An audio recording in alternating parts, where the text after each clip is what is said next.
After parts of Texas were hit pretty hard by an Arctic freeze, a call went out for plumbers to come and help. And Paul and Diane Mitchell drove like 1,200 miles from Ohio to go down and lend a hand. Now, Paul, you're a retired plumber with years of experience. How did you find out about the need, and what made you decide to head down? Well, it all started with a neighbor of mine, and I was just, I'm retired, but I'm still in the business. And I was over at his house visiting him, and he said to me, no, in fact, he called me on the phone on a Friday evening, and he says, well, Paul, what are you doing for Texas? I mean, just out of the blue. I mean, just, Paul, what are you doing for Texas? And I said, what do you mean? And he says, well, he says, they've got a lot of broken pipes down there in Austin. He says, and you've got the skills, and you've got the truck. He says, why don't we go down there?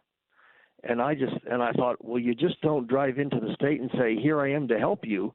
You got to have some kind of some way to touch base with someone. Right. And so I knew of Texas Baptist men up in the Dallas area, but they don't do that kind of work. They do more like Samaritan's Purse. They do the construction type work. And then shortly after that, I got an email, and Water Mission was stating that they were going to be going to Texas, or they were going to be down in Austin and going to Austin and setting up and helping. And I called my son Joel, who's an engineer in Harrisburg, Pennsylvania, and I said, hey, Joel. And as soon as I called him, he started laughing hilariously because the Lord had challenged him that morning, that Friday morning, that he wanted to go to Texas and help as well. So within 5 days, everything fell into place. And that Saturday, we headed out with a trailer with $5,000 of equipment and headed to Texas for 2 weeks. So what did you find when you got there? It was very interesting. It was totally different than when you think of a normal disaster. When you think of a normal disaster, you think of driving into a neighborhood, and your eyes immediately tell you, "Oh, this is horrible. This is a disaster." Whereas this time, you drove into neighborhoods, and they looked beautiful, and everything was in order. The disaster was inside the home. It wasn't outside. So you couldn't tell who had water, who didn't. Maybe a whole neighborhood was waterless. And your object was to, go to the homes where you had appointments, where you had called ahead and they were expecting you, and then just to begin to find out how bad is this. Let's turn the water on. Let's see what's spraying, what's leaking. If there's ceilings down or walls that are blown out, let's find that out first. And that's an obvious thing. And then there were times where nothing had, water was still leaking, but it wasn't. You had to turn the water on and just let it run until it either came out of the siding outside the house or it came flowing out from underneath the baseboard. And it was just a matter of doing one thing at a time. Take that, fix that, turn it back on again, check it again, check it again, check it again, until you had a house that was totally dry and they had their water back on and you could go to the next job. So you don't hear about things like this, say, in Minnesota or Ohio or Illinois. Why did it hit Texas so hard? They were not prepared for it. And everybody down there says, well, it just never freezes in Texas. It just never freezes in Texas.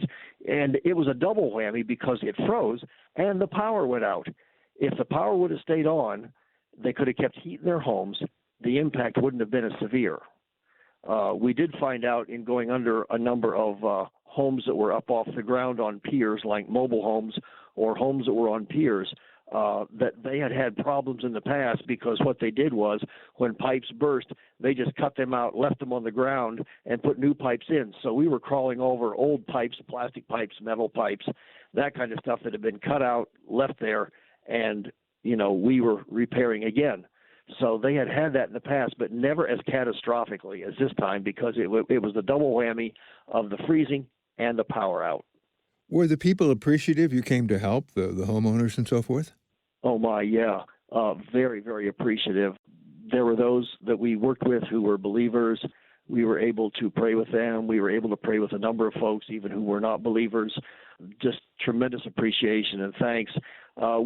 First couple of days, we were in a couple of Hispanic mobile home parks, and some of them their situation was very, very meager, very, very serious, just normally, and they really appreciated because their ability to get a plumber. The situation there in Austin was, the plumbers are so backlogged that it's like 3 to 5 months before they can get to people. And so they have turned over their backlog to Water Mission to begin to work these jobs and to help them out. Whereas the benefit is that Water Mission comes in, our labor is free, materials are free. So we go into a house, make repairs, and go. And these people are not obligated to anybody. So that is a greater blessing for when we're able to help those who are needy and elderly and get them back in water. And to help people perhaps understand the situation even better, people could not use the restroom as they're used to and also get fresh water, right? Yep. Hydration and hygiene are the two most important things with water, and life depends on water for those two very things. And when you don't have those, things begin to break down very fast. And the one apartment complex that we were in, people were coming down and bringing pots and pans from their kitchen to the community pool there at the complex and just scooping water out of the pool to go back and flush their toilets. As far as cleanliness, some people just had not had showers for 2 weeks or 3 weeks, and they would take a little sponge bath here and there where they could get water. But it was very, very tenuous. Those that were more accustomed to having nice things in their home and their apartment, they had friends elsewhere in the city. They would travel great distances to go take a shower, then come back to their place, that kind of thing. But there were those who did not have the mobility, and they were pretty much trapped in their situation. And for us to show up and give them water was like, a godsend. Well, literally it was. And your faith, Yes. of course, played a major role in this. As a Christian, how do you look at doing something like this? I mean, just out of nowhere, 1,200 miles. Tell me about your heart for this. It starts back in 1996. We took a position with Cedarville University, and I was a licensed plumber back in Pennsylvania, had a business, we had a farm, we had rental properties, and we sold it all and shut down the business to come out to work at Cedarville University. Up until then, I had never been involved in any kind of mission work with my skill. And Cedarville's goal was that every faculty, every staff member, every student, they wanted them to go on a missions trip at least once during their tenure there. And in 2005, there was a group of engineering professors that were taking engineering students to Liberia, Africa, West Africa. They wanted to do a plumbing project, and they did not know exactly how to get it done. So I sat with them and advised them on what they would need to do, the materials and so forth, and the procedure to do it. A few years later, when they went again, the professor could not go, and he says, "Paul, it's your turn." And that was the first time I'd ever been that far away from home, and I was very hesitant. And my wife said to me after a while, she says, "Honey, I think you need to go." And the Lord used that just to open my eyes to using my skill as a real means of showing the love of Christ. And after that, I went 4 more times, and my wife was able to accompany me twice. And so when this situation here in Austin came up, I knew immediately, I've got the skill, I've got the time, it's in my country, I can be mobile. And my wife was able to take off 2 weeks of her vacation time, and we just went. And now Water Mission, I met them in Africa. That's my contact with Water Mission. I met them over there internationally doing some work at a mission compound on the western coast of Liberia. And I was very impressed by them and by their engineers that I worked with. And so when I saw this situation domestically or nationally here in our country, I just thought I would love to be involved with them. And I imagine folks were very glad to see you come. Oh yeah, my son and I, we were the first two there. Again, this thing happened quickly. It fell together quickly. There wasn't time to have a month of planning and everything else. I mean, the need was great. No water. We need to help these people. Let's respond. And our church got behind us, Grace Baptist in Cedarville, the university got behind us. People were bringing gifts in to my wife's office and dropping them off, and people were dropping them off at our house. And we went to Austin fully funded, all the materials paid for, and our expenses paid for. And it was just like, I mean, my mind was whirling like, I can't believe this has fallen together this fast. The Lord has definitely placed His blessing on this, and it was just a real blessing to go, knowing that not only were people praying, but people had already provided the means for us to do it. All right, Paul. Can I talk to Diane, your wife, now? You bet. Here she is. Thank you. Hi, Richard. Hi, Diane. So you were on this mission as well, and it sounds like you were one of the chief encouragers. What was it like for you down there? I really enjoy going and working with Paul. We have been married for almost 53 years, and we do a lot together. We have rentals, and so we like working together. And originally I was not going. The friend who first brought up the conversation was going to go with him, but he had had shoulder surgery, and his wife said, "You can't go. You have not got enough range of motion." So the guys at work said, I should go. My family said, you should go. So I just said, okay. My boss was very gracious to say I could take 2 weeks of vacation and go with Paul. So I did fine being an encourager. And there's something about having somebody that is right there when he needs a tool. I sure learned a lot of the names of all the tools. Sometimes he'd send me for a mini cutter and I'd grab the wrong one.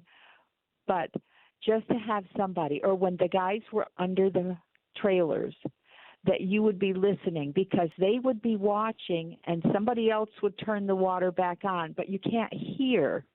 So you have to relay messages. And it was wonderful to be part of the team and seeing the projects come together as they would fix the pipes. And then it was also, one time was discouraging. It was in the first day or second day, we were in a trailer park. The thin plumbers had to slide under because it was not very far from the ground. It wasn't good for anybody with a normal size. But so they fixed a pipe. Then they put the water on. Then they fixed another leak. And then we were all watching for where the leaks were. They must have fixed 4 or 5 leaks. Then they hit galvanized pipe. And none of our trucks, because they sent us in teams, none of our trucks, there was several other trucks with us, none of us had galvanized or the pipe threading equipment to make a patch. So we had to stop, and at that point they said, if nothing else, please give them water to their spigot, outside faucet. And so they did. So that was discouraging because the men had worked so hard under the trailer, and then we had to come that we could not finish. But the people were still so thankful that at least now they could walk out and get good water right outside their house. As you and Paul wrapped things up and drove back to Ohio, what were you guys talking about? You know, there had to be a lot of stories and a lot of, thoughts going through your mind about your mission and about God and so forth. Can you kind of, share your feelings driving back? Well, when we left Austin, we left a little earlier than we'd planned, not because we didn't want to stay, but we also had a grandson at Laterno. So we wanted to stop and see him.